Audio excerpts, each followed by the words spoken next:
We wanted to create a new franchise in the Tony Hawk game universe.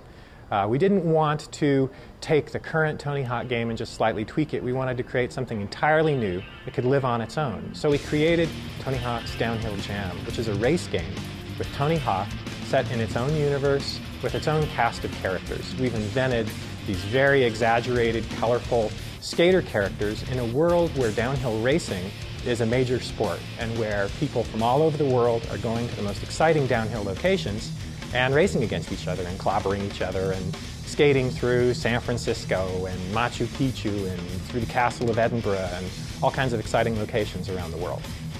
In Downhill Jam, you start out at the very top, highest elevation in our locations, and then you start wailing down the hill. Part of what you're doing is carving along, trying to avoid clobbering things, pedestrians, cars. Another thing you're trying to do is accumulate boost, and the way you do that is with trick strings. So we combine downhill racing with the tricking from Tony Hawk. You find grind lines, you find ramps, you find quarter pipes, and you're trying to link the tricks together, and when you land it safely, you get all the points in your boost meter. And when you get enough points, you get a boost that you can use. It looks like a flame on the screen. And when you use it, you'll just rocket ahead. And you want to save those and use those at the optimum time so you can go sailing past your opponents and potentially clobber them off field. One of the things we're incorporating are a whole lot of alternate paths that you can take. Learning the course, learning what's the fastest path, is really one of the most important ways to succeed in the game. And a lot of those paths, you have to do tricks to get up to them. Some of them are grinds, some of them are very high jumps, some of them you have to combine. Some of them you have to combine with a no-comply move to get extra boost up, and some of them you're going to actually have to save boost up so that when you hit a ramp, you go extra high and you'll break through a window, go through somebody's apartment, go sailing through a fire department or something like that. Well, we're using the Neversoft engine, so it's legit Tony Hawk, all the same physics, all the same tricking that you've seen in other Tony Hawk games. They gave us the technology and they gave us instruction on how to use it. And from time to time, when we're totally like scratching our heads trying to figure out how to create a really neat trick effect, we'll call them up and they'll help us out. But for the most part, we're doing all of the level design, all of the artwork, character design, and animation up here at Toys for Bob. It's all about the controller on the Revolution. That represents a new opportunity to make a new kind of games that are much more physically engaging, that open up to a wider audience, which is of great interest to us.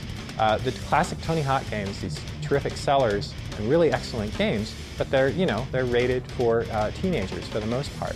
And Tony Hawk's, the man's audience, is a bit younger. So we didn't want to make a kids game, but we did want to make a game that kids can play.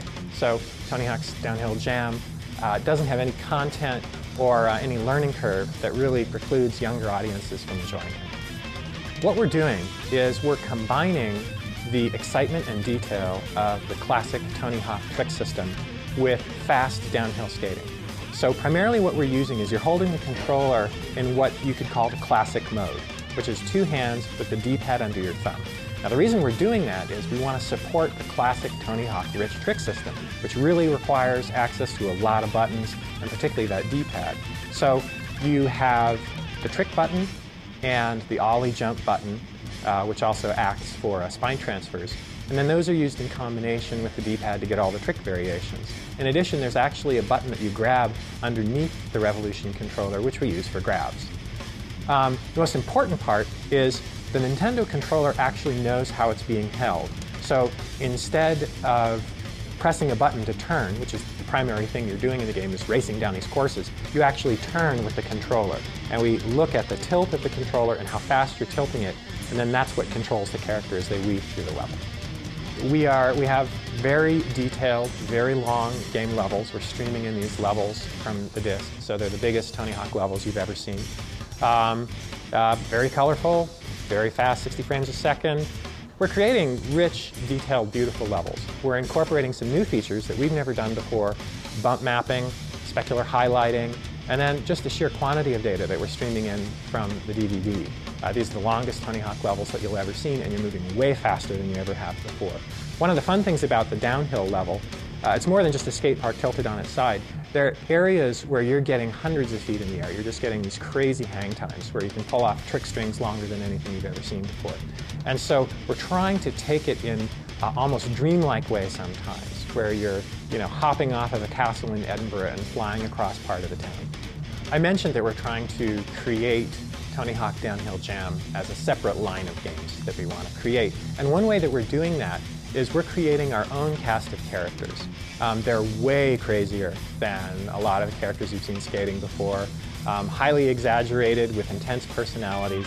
They fit in with the worlds. You know, our worlds are exaggerated, you're jumping hundreds of feet in the air, and the characters fit right in. What's different about Downhill Jam from other Tony Hawk games is that we're not using licensed skaters. These are our own creations. The color palette and the selection of the look of the game were not hyper-realistic. We're very detailed and very colorful, but I think we're taking a very artful, conscious approach to the look, and I like that a lot. With the next generation systems comes way enhanced detail and the artwork that you're doing, and a lot more lighting effects and fogging effects and stuff like that. And so we're layering those in as we go along to completion.